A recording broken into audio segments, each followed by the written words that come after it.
Bismillahirrahmanirrahim. Assalamu alaikum. Welcome back to ISP Online Learning Management System. This is our third lecture for course Design of Structures. In general, this course is for BSc Civil Engineering 8th semester final year students for 2016.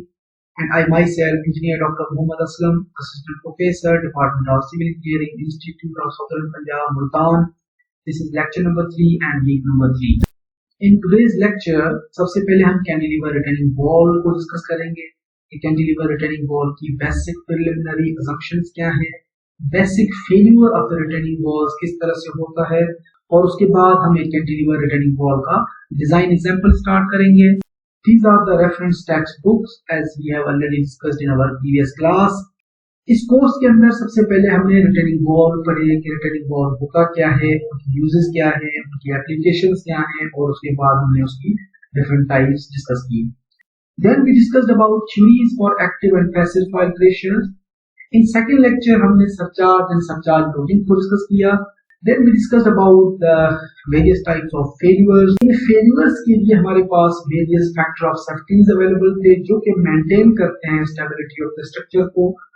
सबसे पहले हम design requirements for cantilever returning wall discuss करेंगे और उसके बाद हम एक cantilever returning wall का डिजाइन एग्जांपल स्टार्ट करेंगे. Now coming back to the topic, सबसे पहले हम डिस्कस करते हैं preliminary proportions for a cantilever returning wall. तो height of the returning wall depending या डिपेंडेंट होती है आपकी overall height of the backfill material की. और कोर्स क्या कहते हैं कि जो बैकफिल की हाइट है उसको आप 3 to 6 फीट बढ़ा के अपनी वॉल के लिए अज्यूम कर सकते हो, जो कि बेसिकली आपकी फ्रॉस्ट पेनिट्रेशन डेप्थ कहलाती है. इस पिक्चर के अंदर आपको क्लियर नजर आ रहा है कि हमारे पास डिफरेंट टाइप्स की असम्पशंस हैं. Second thing is thickness of the stem. कि जो स्टेम है हमारा, इस स्टेम की जो हाइट है या इस स्टेम की जो थिकनेस है वो कितनी होनी चाहिए. थिकनेस ऑफ द स्टेम के लिए बेसिक क्राइटेरिया क्या है कि हमारे पास it must be 7 to 10% of the height of the wall. कि जो ओवरऑल आपकी हाइट है रिटेनिंग वॉल की उसका 7 to 10% ऑफ दैट हाइट आप कंसीडर कर सकते हो thickness of that stem. And third important thing is length of the base. कि जो रिटेनिंग वॉल है इस बेस की ओवरऑल लेंथ हमारे पास कितनी होनी चाहिए. It is again depending on the height of the retaining wall, जो कि 40% से लेके आप 60% तक, हाइट का 40% to 60% तक आपकी बेस की जो लेंथ है वो प्रोवाइड कर सकते हैं. फोर्थ असम्पशन हमारे पास क्या है, thickness of the base. Thickness of the base again depending on the height, और जितनी थिकनेस आप स्टेम के लिए प्रोवाइड कर रहे हो 7 to 10% ऑफ दैट हाइट, वही आप 7 to 10% आप अपने बेस के लिए भी चूज कर सकते हैं. तो ये आपके पास एक जनरल असम्पशंस हैं कि ओवरऑल थिकनेस टॉप के ऊपर कितनी होनी चाहिए, बॉटम के ऊपर कितनी होनी चाहिए, और बेस की थिकनेस ओवरऑल कितनी होनी चाहिए, बेस की लेंथ कितनी होनी चाहिए. हम जब अपना डिजाइन स्टार्ट करते हैं उन तमाम वैल्यूज को हमें फोकस करते हुए अपने डिजाइन के लिए सुइटेबल वैल्यूज चूज करने हैं. Two major causes of failure or damage to retaining wall are दो major causes हैं जो कि आपके retaining wall को फेल करवाते हैं. Number one is overstressing of soil under the wall. कि जो soil beneath the wall है, soil जिसके ऊपर आपने retaining wall बनाया है, वो आपकी soil उस pressure को bear कर पाती है या नहीं. And second thing is insufficient drainage of the backfill material. जैसा हमने पिछले क्लासेस में डिस्कस किया कि the angle of internal friction basically is depending on the type of retained material, जो कि बैकफिल मटेरियल है. अगर मटेरियल फाइनर है तो उस केस के अंदर angle of internal friction change हो रहा था. अगर आपका मटेरियल कोर्सर है तो angle of internal friction change हो रहा था. अब आते एक ही टाइप का सॉइल है, लाइक सपोज फाइनर है या कोर्सर है. अब उस कंडीशन के अंदर लेट्स सपोज मैं सॉइल की कंडीशन को चेंज कर देता हूं. सॉइल इन ड्राई स्टेट एक तरह से बिहेव कर रही है, सॉइल इन मॉइस्ट स्टेट दूसरे तरह से बिहेव कर रही है, and soil in saturated state third तरीके से बिहेव कर रही है. तो insufficient drainage of the backfill material again considers here soil के अंदर जो पानी की प्रेजेंस है वो उसकी स्टेट को चेंज कर देती है. उसकी वजह से एक हाइड्रोस्टैटिक प्रेशर डेवलप होता है जो कि एडिशनल प्रेशर वॉल के ऊपर अप्लाई हो रहा होता है. Therefore the drainage basically is an important another factor. Number one is the soil bearing pressure and second is the drainage factor. जितनी आपकी डेप्थ ऑफ द वॉल है उतनी लेवल की आपने जो बैकफिल मटेरियल है उसको इन्वेस्टिगेट करना है अच्छे तरीके से. Foundation to be laid below the first level, 3 से 4 फीट फाउंडेशन ग्राउंड लेवल से जमीन के अंदर ले जाना है। Third point is V poles are provided by 6 to 8 inch diameter pipe, कम से कम 6 से 8 इंच डायमीटर का पाइप जो है वो आपने वी पोल्स के अंदर प्रोवाइड करना in both direction, in the case of horizontal भी, in the case of vertical direction के अंदर भी, क्योंकि drainage is important. Drainage in the backfill material के जो आपका बैकफिल मटेरियल है वहां पे बारिश का कोई भी हिली एरिया से पानी का जो फ्लोट आ रहा होता है उस पानी को हमें एक प्रॉपर तरीके से डिस्चार्ज करना है, अदरवाइज दैट वाटर जो है वो may be affecting our structure. Provide a minimum of 1 cubic feet of crushed stone behind the V pole, कि इस पाइप के सराउंडिंग में हमने एक क्रश्ड स्टोन की एक लेयर बिछानी है ताकि जो कोर्सर पार्टिकल्स है या कोर्सर स्टोन्स है उनके दरमियान से जो है वो आपका पानी सीप कर जाए और जो आपका ड्रेनेज पाइप है वी पोल के जरिए पानी जो है फ्लो कर जाए या ड्रेन आउट हो जाए। उसके बाद हमने एक्सपेंशन जॉइंट्स देने हैं, रिटर्निंग वॉल के वो around eight interval of 90 feet length के ऊपर आपने एक्सपेंशन जॉइंट देने हैं।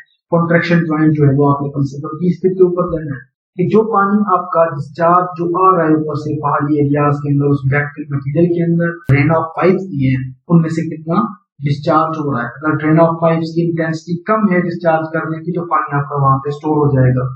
दैट केस ओवरफ्लो अगर हो जाता है तो उसको भी हमने सेटली जो है वो एक टैकल करना है, तो हैंडल करना है। तो दीज आर द क्राइटेरिया कि हमने वी पोल जो है वो किस तरह से प्रोवाइड करते हैं परफोरेटेड पाइप्स के लिए ग्रेवल्स की लेयर और आपके जो वी पोल्स के लिए ग्रेवल्स लेयर किस तरह से प्रोवाइड करते हैं। इन सम केसेस हम इंक्लाइंड ड्रेन्स भी प्रोवाइड कर देते हैं कि आपका बैकफिल जो रिटेन्ड मटेरियल है वहां से आपका एक टॉप सरफेस से आपने एक पाइप लगाया हुआ इंक्लाइंड डायरेक्शन के अंदर, कि फॉर एग्जांपल आपका पाइप यहाँ से इंक्लाइंड डायरेक्शन के अंदर आ रहा है तो यहाँ से आपके रिटर्निंग वॉल में से इंसर्ट होकर पानी को जो है वो बाहर की तरफ मूव करवा रहा है। इवन सम केसेस के अंदर हम पेव्ड सरफेस देते हैं कि टॉप सरफेस के ऊपर जो है वो उसको हमने एक पेविंग लेयर प्रोवाइड कर दी है, फिनिशिंग प्रोवाइड कर दी ताकि पानी इस बैकफिल मटेरियल के अंदर सीप होने के बजाय ये इस पेव्ड सरफेस से जो है वो फ्लोट करता हुआ यहाँ पे आके ड्रेन ऑफ हो जाए एक तरह से। And other provisions of the ACI code क्या है रिटर्निंग वॉल्स के लिए? Cantilever retaining walls are designed as a flexural members according to the ACI code. Flexural members with ultimate carrying capacity, ultimate movements generate हो रही है members के अंदर। Horizontal reinforcement हमने किस तरह से प्रोवाइड करनी है as per ACI codes। Placement of reinforcement हमने as per ACI codes देनी है कि अगर वॉल की थिकनेस आपकी 10 इंच से एक्सीड कर रही है, reinforcement must be provided in 2 layers, and then we will decide about the maximum spacing between the reinforcement is also another important factor। Side cover, clear cover between the reinforcement and the surface. Now we are coming on the design of a cantilever retaining wall. We have a design statement as design a cantilever retaining wall to support a bank of 16.5 feet. Let's suppose हमारे पास जो embankment material है, filling material है, जो आपका retained material है, backfill material है, तो 16.5 फीट का है। The top of earth is to be level with a surcharge of 330 psf pound per square feet। कि जो अर्थ का जो लेवल है वो यूनिफॉर्मली सरचार्ज लोडिंग के साथ एक्ट कर रहा है, जो सरचार्ज की इंटेंसिटी जो है 330 psf है। The weight of the backfill material, unit weight, density of the backfill material is 110 pcf pound per cubic feet and the angle of internal friction between the materials is 35 degrees। यानी कि फाइनर sand है हमारा, angle of internal friction for फाइनर sand was 35 degree. The coefficient of friction between concrete and soil is 0.5। कि concrete और soil की layers के दरमियान जो फ्रिक्शन जनरेट हो रही है दैट फ्रिक्शन का कोफिशिएंट जो है वो आपका 0.5 है, और सॉइल की लेयर्स के दरमियान जो कोफिशिएंट या फ्रिक्शन जनरेट हो रही है वो 0.7 है। कि सॉइल आपका मैक्सिमम जो इंटेंसिटी बियर कर सकता है वो 4 psf यानी 4000 psf पाउंड पर स्क्वायर फीट के हिसाब से वो इंटेंसिटी को बियर कर सकता है। अब हमारा जो रिटेनिंग वॉल इस सॉइल के ऊपर बनाना है हमने, अगर वो 4 से एक्सीड कर जाता है यानी कि हमारा जो है वो स्ट्रक्चर फेल हो जाएगा, उसका वजन जो है वो सॉइल की बेयरिंग कैपेसिटी से ज्यादा है। And then we are using a concrete comparative strength of 3 ksi and steel yielding strength of about 60 ksi। अब हम डिजाइन करते हैं कैंटिलीवर रिटर्निंग वॉल इन कंडीशंस को सेटिस्फाई करने के लिए या एक स्टेबल स्ट्रक्चर बनाएं ताकि इस जो ये फोर्सेस अप्लाई हो रहे हैं फोर्सेस को वो काउंटर बैलेंस कर सके, वो वॉल जो आप प्रोवाइड करने लगे। लेट्स सपोज ये हमारा एक रिटेनिंग वॉल, एक इमेजिनरी डायग्राम हमने यहाँ पे बुक कर दी। ये हमारा एक बैकफिल मटेरियल है और इस बैकफिल मटेरियल की जो हाइट है वो 16.5 एम्बैंकमेंट है। यहाँ से सरफेस से लेके बॉटम तक आपकी 16.5 फीट का जो डिस्टेंस है और इसके ऊपर आपका एक सरचार्ज लोड 330 PS अप्लाइड कर रहा है या एक्ट हो रहा है इस वॉल के ऊपर। आफ्टर द प्रॉब्लम स्टेटमेंट हम जो है सोल्यूशन की तरफ मूव करते हैं। सोल्यूशन के अंदर जो हमारा सबसे पहला स्टेप है कि हमने जो एक ट्रायल डायग्राम था उस ट्रायल डायग्राम में से अपने डायमेंशंस चूज करने हैं for our type of retaining wall. जो हमने कैंटिलीवर रिटेनिंग वॉल चूज किया है उस कैंटिलीवर रिटेनिंग वॉल के हिसाब से हम ट्रायल डायमेंशंस चूज करेंगे फ्रॉम द सजेस्टेड पिक्चर जो हमने पिछली स्लाइड के ऊपर देखी थी। लेट्स सपोज ये हमारे पास एक पिक्चर है, इसके अंदर हमें सजेशंस गिवन है कि आपकी टॉप की थिकनेस जो है वो 8 से 12 इंच होनी चाहिए based on height of the retaining wall. इसकी बॉटम थिकनेस, स्टेम की बॉटम थिकनेस कितनी होनी चाहिए, बेस की बॉटम थिकनेस कितनी होनी चाहिए और बेस की ओवरऑल लेंथ कितनी होनी चाहिए। साइजेस के अंदर सबसे पहले हम डिसाइड करते हैं कि लेट्स सपोज हम height of the retaining wall choose करने लगे हैं। अब उन अजम्पशंस की बेस पे सबसे पहले हम चूज करते हैं कि height of the retaining wall कितना होना चाहिए। Allowing 3 feet for frost penetration, the height of the wall becomes h is equals to 16.5 plus 3 is equals to 19.5 feet. कि हमें 16.5 फीट का एक एम्बैंकमेंट प्रोवाइड करना था, एक एम्बैंकमेंट या बैकफिलिंग मटेरियल है 16.5 फीट का। उसके अंदर हमने 3 फीट से 4 फीट या सम कोर्स कहते हैं कि 4 से 6 फीट तक जो है वो आप as a frost penetration depth provide करते हो। हमने 3 feet as a frost penetration depth choose किया।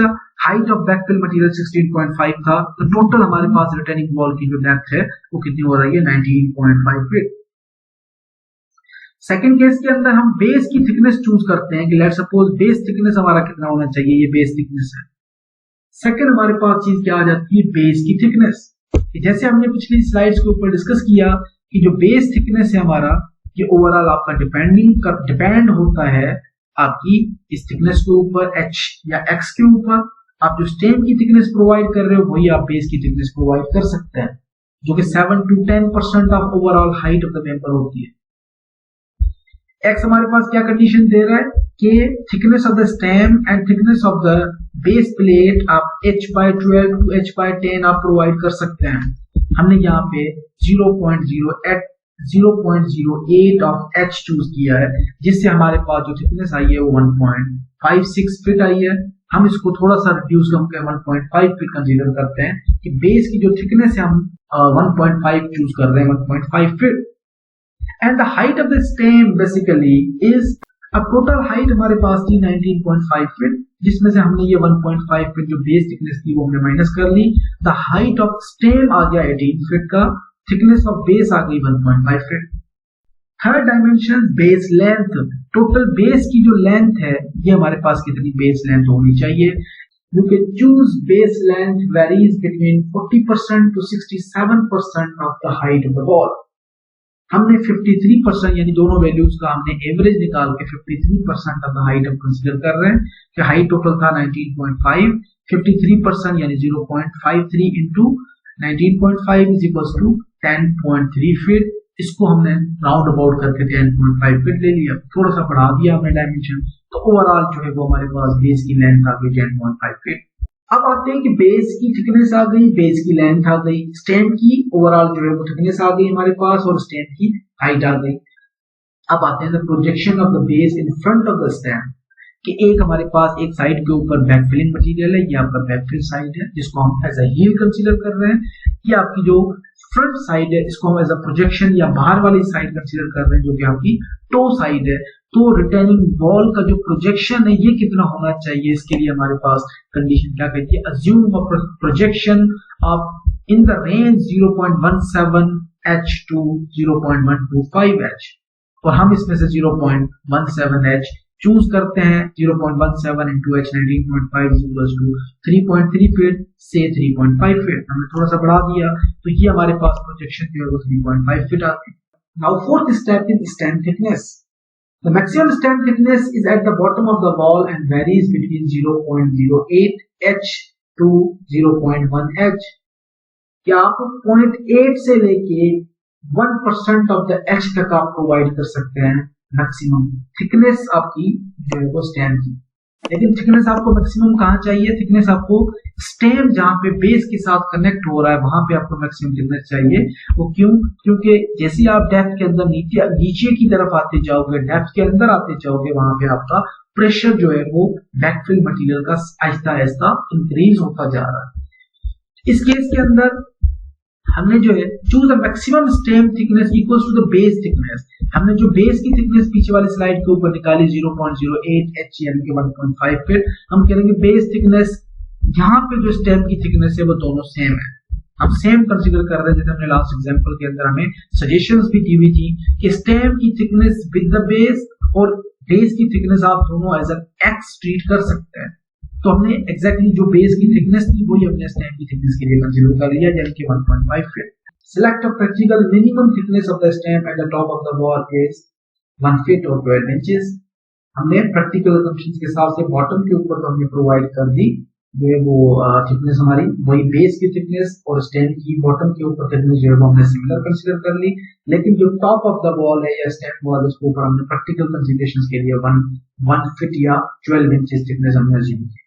अब सेकंड कंडीशन क्या कहती है कि the slope between the wall जो आप प्रोवाइड कर रहे हो, द बेटर प्रोवाइड कर रहे हो, that what better basically is 1/4 inch पर फीट के हिसाब से आपने प्रोवाइड करना है। ये जो एंगल है या स्लोप है आउटर सरफेस वाला वो हम इंक्लाइंड प्रोवाइड कर रहे हैं ट्रेपेजोइडल फॉर्म के अंदर, वो हमने 1/4 इंच पर फीट के हिसाब से प्रोवाइड करना है।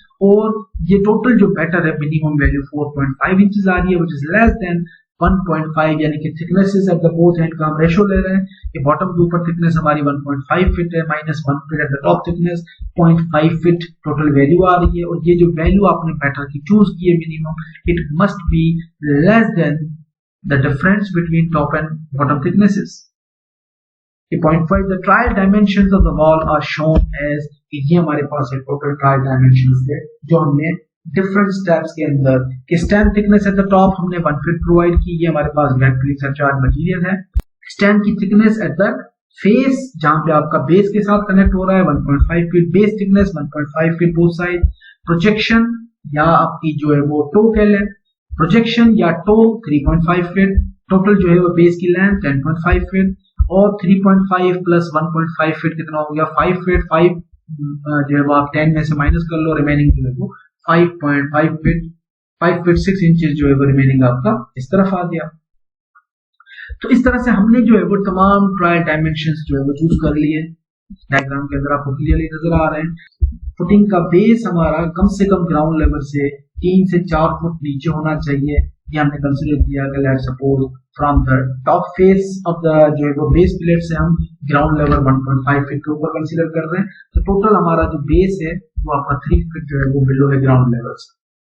अब इन ट्रायल डायमेंशन में से हम चेक करते हैं कि आइदर ये ट्रायल डायमेंशन सक्सेसफुली काम कर रहे हैं या नहीं, या हमें इनको रिवाइज करना है। इस पिक्चर के अंदर मजीद आपके डायमेंशंस वगैरह क्लियर नजर आ रहे हैं आपको कि हमारी प्रोजेक्शन जो है वो टो साइड पे कितनी है, thickness of the stem at base, thickness of the stem at top, base की थिकनेस जो है वो ओवरऑल कितनी है, overall height of the wall कितना है, और ये हमारे पास तमाम डायमेंशन जो है वो इस पिक्चर में से क्लियर हो गए, ट्रायल डायमेंशन है।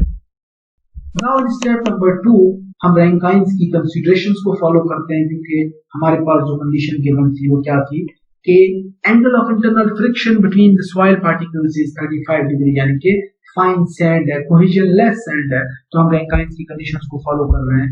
Coefficient of active earth pressure CA is equals to 1 minus sin phi divided by 1 plus sin phi. Sin angle of internal friction you have 30 degrees, sin 30 angle of internal friction you have 35 degrees, sin 35 is equals to 0.574। हमने ये ratios निकाले और value को calculate किया, तो coefficient of active earth pressure record 0.271। तो coefficient of active earth pressure की वैल्यू आ गई as per Rankine's condition. Now step 3 factor of safety against poor turning.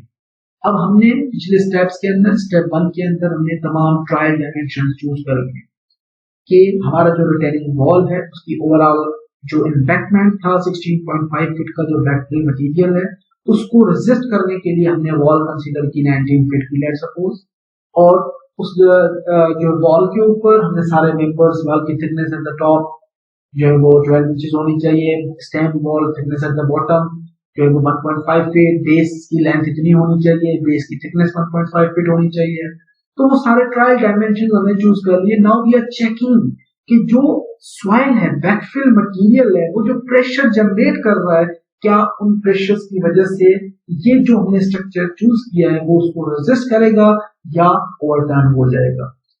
उसके लिए सबसे पहले क्या करते हैं, calculate the actual unfactored forces acting on the retaining wall, के एक्चुअल फोर्सेस जो आपके सॉइल की वजह से, बैकफिल की वजह से जो एक्ट कर रहे हैं आपके रिटेनिंग वॉल के ऊपर, late me calculate that forces first. ये चेक करते हैं कि वो फोर्सेस की वैल्यू क्या आ रही है। उसके लिए सबसे पहले हमने क्या करना है कि जो फोर्सेस एक्ट हो रहे हैं, बॉल को ओवरटर्न करने की कोशिश कर रहा है, let me calculate them first. तो सबसे पहले हमारे पास क्या आ गई, height of surcharge. Due to surcharge loading हमने कितना प्रेशर कंसीडर करना है जो कि हॉरिजॉन्टल एक्ट कर रहा है हमारे वॉल के ऊपर, that is equal to intensity of surcharge divide by unit weight of the soil. Intensity of surcharge हमारे पास कितनी थी, क्वेश्चन में गिवन है कि सरचार्ज लोडिंग 330 जो है वो पीएसएफ आपका एक्ट कर रहा है, divided by density of concrete, unit weight of the concrete 110, and we got surcharge height of 3 feet. हमारी जो लास्ट अजम्पशंस या लास्ट डिस्कशंस थी लेक्चर्स के अंदर, हम क्या कंसीडर कर रहे थे कि अगर ये सरचार्ज की इंटेंसिटी नहीं होती तो इस रिटेनिंग वॉल जो इस टाइप के ये जो यहाँ रिटेन्ड मटेरियल उसको वो रेसिस्ट कर रहा है, उसके लिए हम एक ट्रायंगुलर फोर्स अप्लाई करते हैं जो कि लीनियरली डेप्थ के हिसाब से इंक्रीज होता जा रहा है। अब हमारे पास सरचार्ज की इंटेंसिटी आ गई। जिस सरचार्ज की इंटेंसिटी की वजह से हमने एक यूडियल लोड कंसीडर किया, in the rectangular loading consider की इन द हॉरिजॉन्टल डायरेक्शन, जो कि वॉल के ऊपर एक्ट कर रहा है और वॉल को ओवरटर्न करने की कोशिश कर रहा है।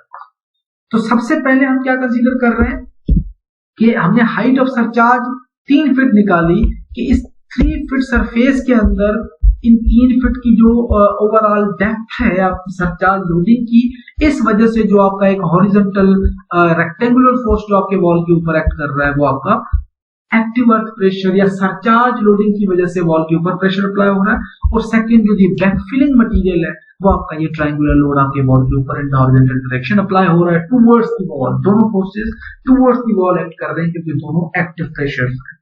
दोनों ही आपके वॉल को ओवरटर्न करने की कोशिश कर रहे हैं। नाउ प्रेशर 1 जो कि आपका सरचार्ज की वजह से जो प्रेशर जनरेट हो रहा है वो कितना हो रहा है, उसकी इंटेंसिटी क्या है, that pressure basically is known as a coefficient of active earth pressure W into HS, क्योंकि वो सरचार्ज की वजह से जनरेट हो रहा है।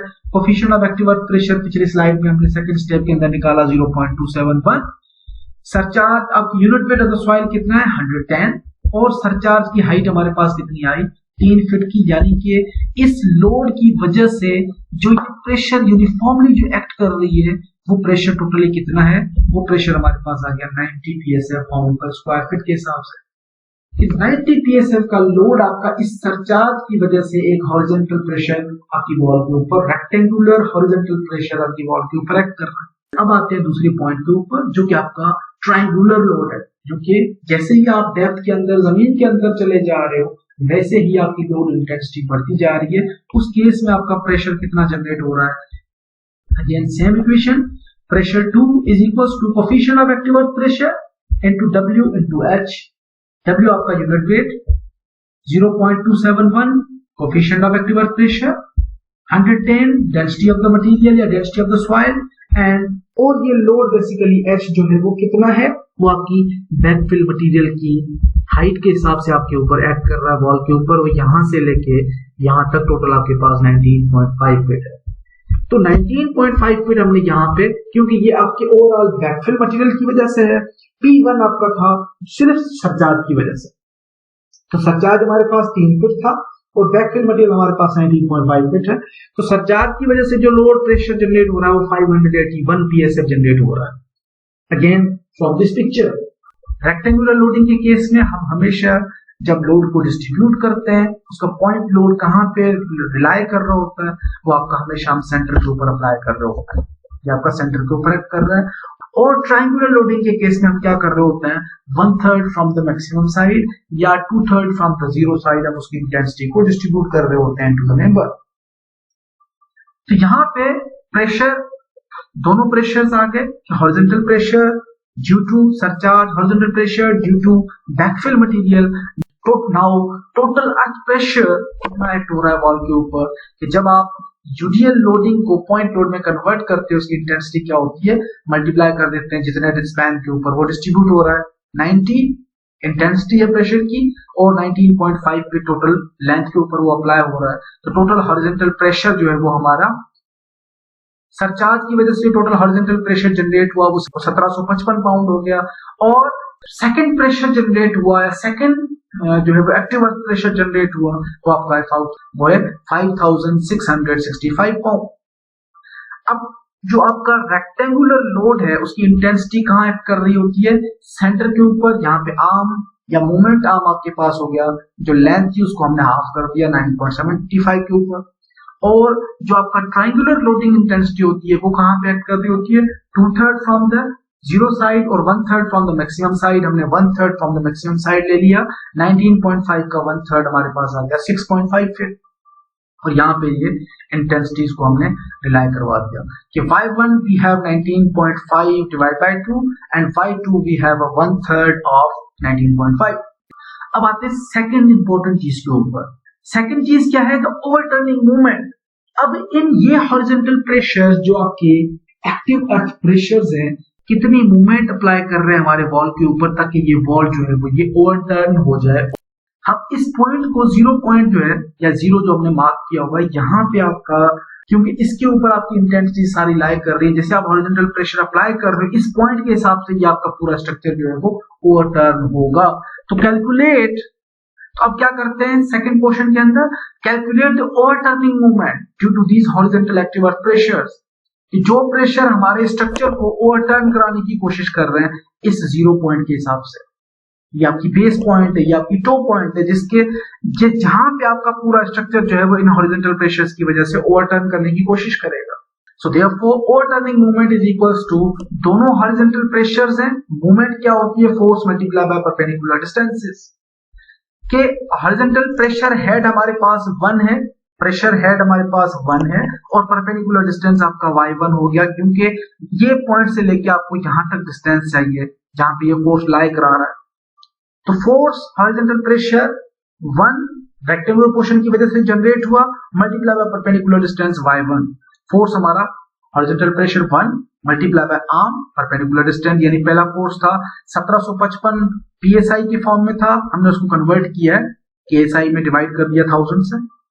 और मोमेंट आर्म हमारे पास 19.5 का हाफ था 9.75 फीट, प्लस प्रेशर 2 जो कि आपका ट्रायंगुलर लोडिंग की वजह से जनरेट हुआ। ये हम इंटेंसिटीज ऑलरेडी निकाल आए हैं पीछे। प्रेशर हेड की फर्स्ट इंटेंसिटी ये रही और सेकंड जो प्रेशर एक्टिव अर्थ प्रेशर जो बैकफिलिंग की वजह से वो ये रहा, यानी कि 1.755 और 5.665।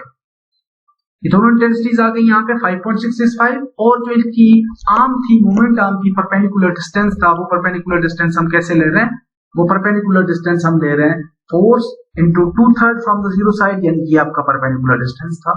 तो ओवरटर्निंग मूवमेंट जो है वो 6.5 इंटू परपेंडिकुलर डिस्टेंस हमारे पास आ गया। Therefore the overturning movement is equal to 53.93 kilofeet. कि जो हॉरिजॉन्टल फोर्सेस हैं, दोनों एक्टिव अर्थ प्रेशर्स हैं, जो एक्टिव अर्थ प्रेशर सरचार्ज की वजह से और बैकफिलिंग की वजह से जनरेट हो रहे हैं, वो हमारे स्ट्रक्चर के ऊपर ओवरटर्न मूवमेंट ऑफ 53.93 अप्लाई कर रहे हैं। अब देखते हैं कि हमारा स्ट्रक्चर जो हमने मेंबर्स प्रोवाइड किए, जो हमने डायमेंशंस मेंबर को प्रोवाइड की, वो कितनी बैलेंसिंग मूवमेंट जनरेट कर रहा है। Sum of all movements must be equals to 0। तो ओवरटर्निंग मूवमेंट हमारे पास 53.93 है। नाउ लेट वी चेक कि सम ऑफ बैलेंसिंग मूवमेंट क्या आ रहा है। बैलेंसिंग मूवमेंट को कंसीडर करने के लिए हम दोबारा स्ट्रक्चर के ऊपर चले गए। यहाँ पे हमने बैलेंसिंग मूवमेंट निकालने के लिए हमारा जो स्ट्रक्चरल कंपोनेंट थे, मेंबर थे, उनको हमने डिस्ट्रीब्यूट कर दिया कि जो ट्रेपेजॉइडल है उसको हमने इक्विवेलेंट ट्रायंगल्स और रेक्टेंगल्स में कन्वर्ट कर दिया। कि जो हमारा स्टेम वॉल है वो ट्रेपेजॉइडल फॉर्म में था, इस ट्रेपेजॉइडल फॉर्म में हमने कन्वर्ट कर दिया इसको एक रेक्टेंगल और एक ट्रायंगल के अंदर।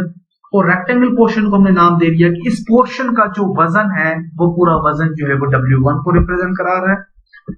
इस ट्रायंगुलर पोर्शन का जो वेट है उसको हम रिप्रेजेंट करा रहे हैं W2 से। बेस प्लेट का जो वेट है, वो रेक्टेंगल है ऑलरेडी बेस प्लेट, उसका जो वेट है वो रिप्रेजेंट करा रहे हैं W3 से। और जो हमारा backfill material on the heel backfill material on heel, ये जो हील के ऊपर पोर्शन आ रहा है इसको हम रिप्रेजेंट करा रहे हैं W फोर्स है। क्यों? क्योंकि ये जो हॉरिजॉन्टल प्रेशर अप्लाई हो रहा है ये सॉइल की वजह से, बैकफिल मटेरियल की वजह से हो रहा है। ये जो सॉइल है हमारा इसके ऊपर, बेस प्लेट के ऊपर या जो हील के ऊपर, ये इसको नीचे की तरफ प्रेस कर रहा है। इनका अपना जो वजन है वो स्ट्रक्चर को स्टेबल पोजीशन में रखने की कोशिश कर रहा है, ताकि ये जो प्रेशर्स हैं ये हमारे जो हॉरिजॉन्टल प्रेशर अप्लाई हो रहे हैं उनको ये प्रेशर काउंटर बैलेंस कर लेते हैं। तो हम इसको कंसीडर करेंगे कि structure is in stable position. Now balancing movement निकालने के लिए हमें इन तमाम फोर्सेस का जो है वो मूवमेंट्स लेनी है according to this point 0।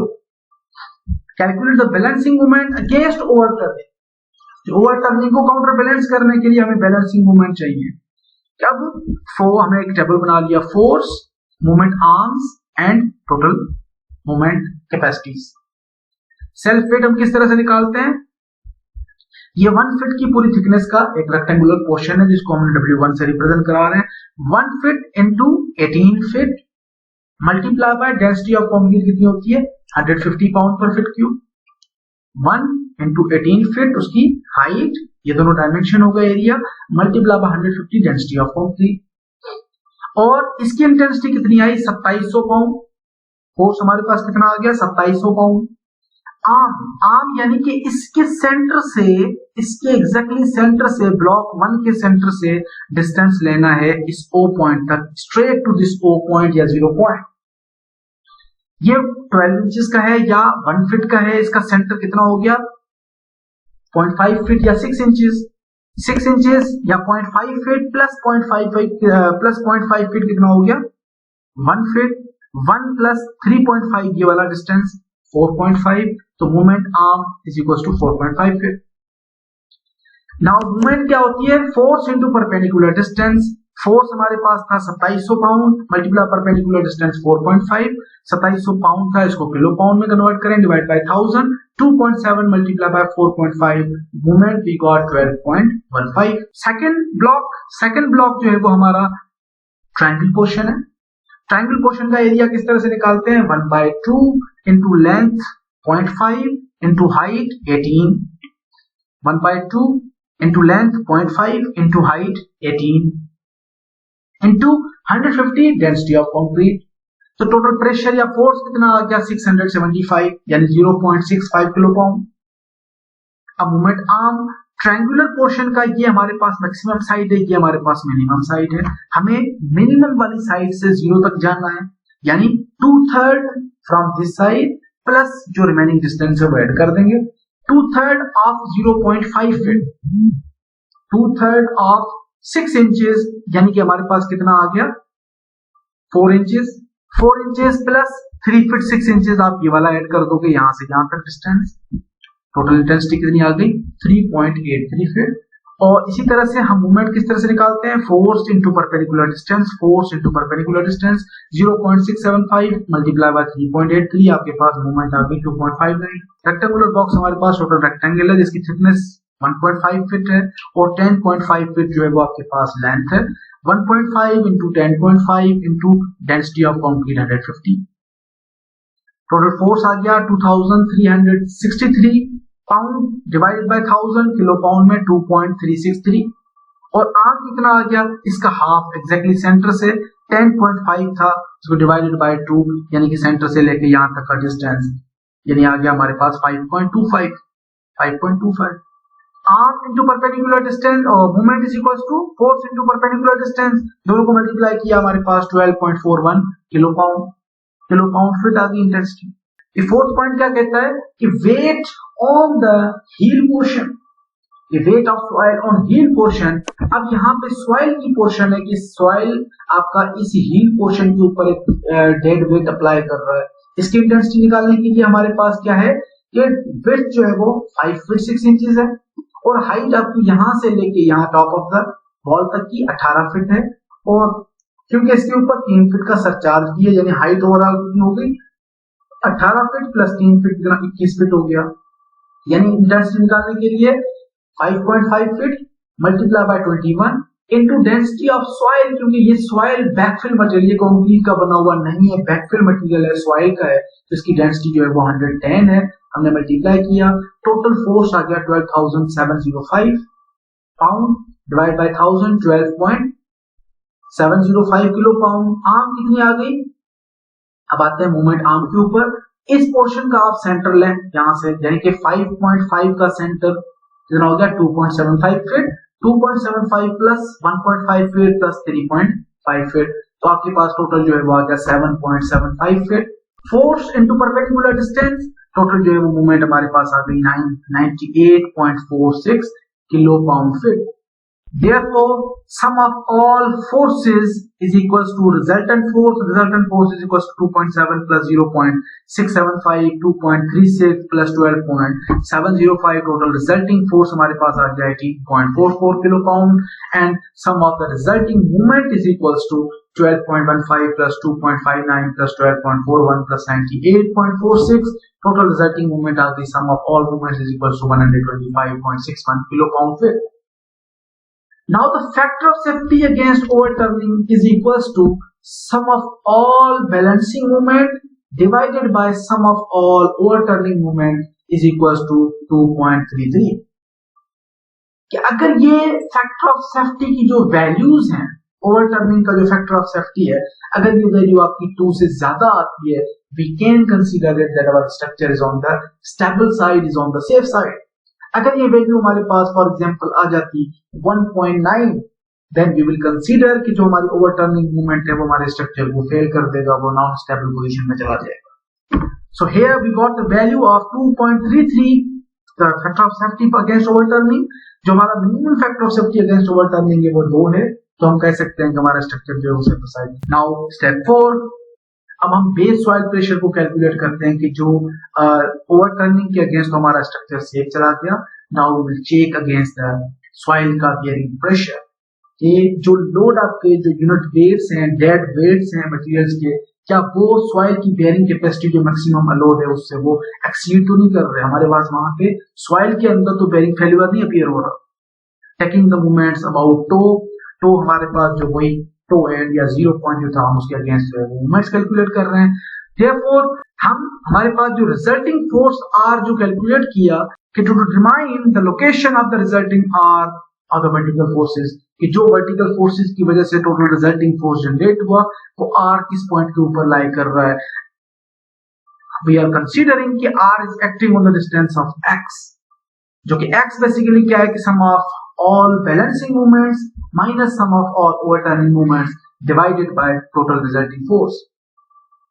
Balancing moment हमारे पास 125.61 थे, overturning moment we already find out पीछे स्लाइड्स के ऊपर 53.93 divided by our resulting force हमारे पास था 18.44। हमने जो डिस्टेंस x निकाला कि जो हमारे पास टोटल रिजल्टेंट फोर्स r जो एक्ट कर रहा है वो कर रहा है 3.89 फीट डिस्टेंस के ऊपर फ्रॉम 0 पॉइंट, के आर जो आपका फोर्स है वो आर आपका इस 0 पॉइंट से एक सर्टेन डिस्टेंस के ऊपर 3.89 फीट के ऊपर आपके वॉल के ऊपर एक्ट कर रहा है फ्रॉम द सॉइल की बियरिंग प्रेशर के हिसाब से। अब हमने चेक किया कि जो हमारा मिडिल थर्ड पोर्शन था आर एक्स डिस्टेंस आ गया 3.89। अब जो बेस था लास्ट लेक्चर के अंदर हमने पढ़ा था कि जो हमारा रिजल्टिंग फोर्स है that must be acting in the middle third 1/3 strip। जो मिडिल थर्ड स्ट्रिप है उसके अंदर वो आपका रिजल्टिंग फोर्स लाए होना चाहिए, तभी आपका जो स्ट्रक्चर का प्रेशर है वो इक्वली डिस्ट्रीब्यूट हो रहा है इनटू द सॉइल, या सॉइल के अंदर टोटली डिस्ट्रीब्यूट हो रहा है। अदरवाइज जो है वो आपके अंदर वहां स्ट्रक्चर के अंदर जो है वहां पे कोई भी अनइक्वल या डिफरेंशियल सेटलमेंट जनरेट होने के चांसेस बहुत ज्यादा है। तो हमारे जब L/3 निकाला, यानी कि बेस की जो डायमेंशंस थी 10.5, उसका L/3 निकाला तो L/3 हमारे पास कितना आ रहा है 3.5 फीट की। फर्स्ट स्टेप हमारे पास यहाँ पे 3.5 फीट तक बन गई, सेकेंड स्टेप यहाँ से यहाँ तक मिडिल स्टेप बन गई, और ये हमारे पास हील स्टेप बन गई थर्ड। तो हमने चेक किया जब कि जो हमारी एक्स डिस्टेंस है वो मिडिल स्टेप के अंदर अप्लाई हो रहा है, यानी कि फर्स्ट जो बाहर वाली स्ट्रिप थी उससे वो क्रॉस करके आ रहा है, 3.5 फीट से ज्यादा है। Therefore, the resulting force is acting in the middle third, and we will consider the section is adequate and section is going on safer side. Now eccentricity क्या होती है कि जहां पे रिजल्टिंग फोर्स आपका एक्ट कर रहा है उससे लेके आपका सेंटर ऑफ द बेस तक का आप डिस्टेंस मेजर करते हो। इसेंट्रिसिटी के लिए हमने क्या किया कि ओवरऑल टोटल लेंथ थी हमारे पास 10.5 को हमने हाफ कर दिया, डिस्ट्रीब्यूट किया, टोटल डिस्टेंस आ गया 5 फीट 3 इंचेस। और 5 फीट 3 इंचेस यानी कि आर जो रिजल्टिंग फोर्स एक्ट कर रहा था वो एक्स 3.89 पे डिस्टेंस पे एक्ट कर रहा है, यानी कि जो इसेंट्रिसिटी हमारी जनरेट हुई वो हुई 1.36 फीट। सो देयरफॉर इसेंट्रिसिटी के बेस पे हम फाइंड आउट करते हैं कि consider a 1 feet strip in the footing, उसका मोमेंट ऑफ इनर्शिया निकालते हैं और सॉइल के प्रेशर्स फाइंड आउट करने की कोशिश करते हैं। By considering 1 feet strip in the foundation, कि जो हमारी सॉइल की लेयर है, बेस की जो लेयर है, इसके अंदर हम 1 फीट का स्ट्रिप कंसीडर कर रहे हैं। यहाँ पे moment of inertia is equals to 1 feet जो स्ट्रिप कंसीडर की उस हिसाब से मोमेंट ऑफ इनर्शिया निकाल रहे हैं। Let's suppose moment of inertia is equals to क्या होता है, वो क्या होती है BD क्यूब बाय 12। तो B हमारे पास है 1 फीट, D हमारे पास है 10.5 जो आपकी पूरी लेंथ है उसकी बेस की फुटिंग की, D क्यूब बाय 12 आपके पास मोमेंट ऑफ इनर्शिया आ गया 96.47 feet power 4। Now Q1 and Q2 के हमने इनको रिप्रेजेंट करा रहे हैं कि जो प्रेशर इंटेंसिटीज हैं। नाउ Q1 एंड Q2 जिनको हम प्रेशर इंटेंसिटीज कंसीडर कर रहे हैं, वो प्रेशर इंटेंसिटीज आपकी सॉइल के अंदर जनरेट होती हैं कि हमारे पास ओवरऑल जो एक साइड है वहां पे Q1 प्रेशर अप्लाई हो रहा है और दूसरी साइड के ऊपर Q2 अप्लाई हो रहा है, जो कि सॉइल के बेसिकली रेजिस्टिंग सॉइल के बियरिंग प्रेशर्स हैं।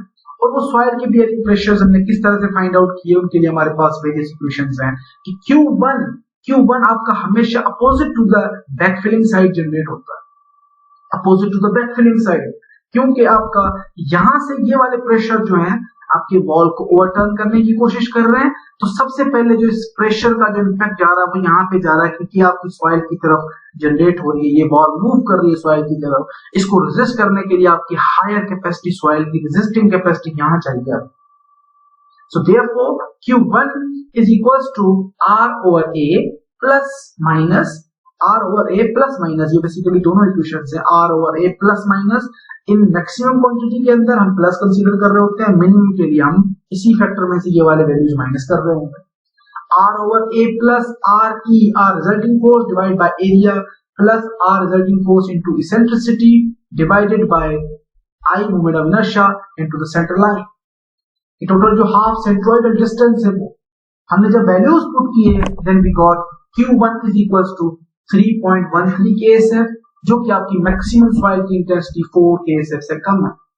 And Q2 is equals to वही R over A minus REC over I।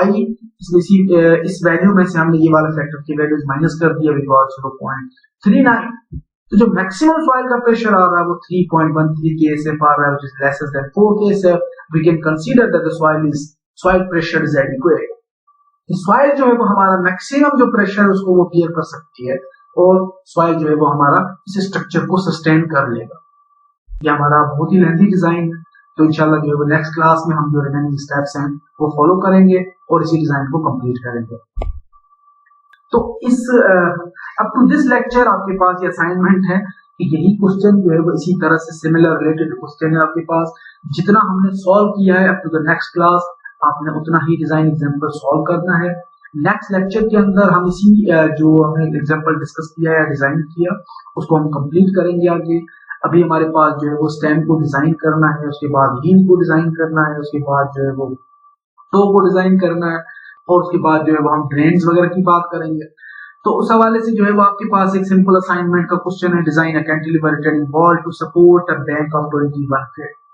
आपके पास एक बैकफिल मटेरियल है जिसकी 21 फीट जो है वो उसकी डेप्थ है। The top of the earth is to be level with an incline surcharge, वहां पे एक इंक्लाइन सरचार्ज एक्ट कर रहा है जो कि आपके वॉल के पास इंटेंसिटी है 20 PSF की, एंड अदर एंड जो इंक्लाइनिंग में जो आपकी जा रही है अपना बैकफिलिंग जो इंक्लाइन में एक्सटेंड होती जा रही है वहां पे आपके पास इंटेंसिटी है 450 PSF। The wait of the soil, unit weight of the soil आपके पास वही 110 है और the angle of internal friction जो है 45 डिग्रीज का है। तो coefficient of friction between concrete and soil is 0.5, coefficient of friction between soil layers is 0.7, allowable soil bearing capacity is 5 KSF, concrete compressive strength is 3.5 KSI and yield strength of steel is 50 KSI। ये आपके पास general conditions हैं, जितना हमने solve किया है इसी lecture के अंदर उतना ही आपने इस डेटा के हिसाब से जो है वो सब सॉल्व करना है। To the next class, that's all for today, thank you very much.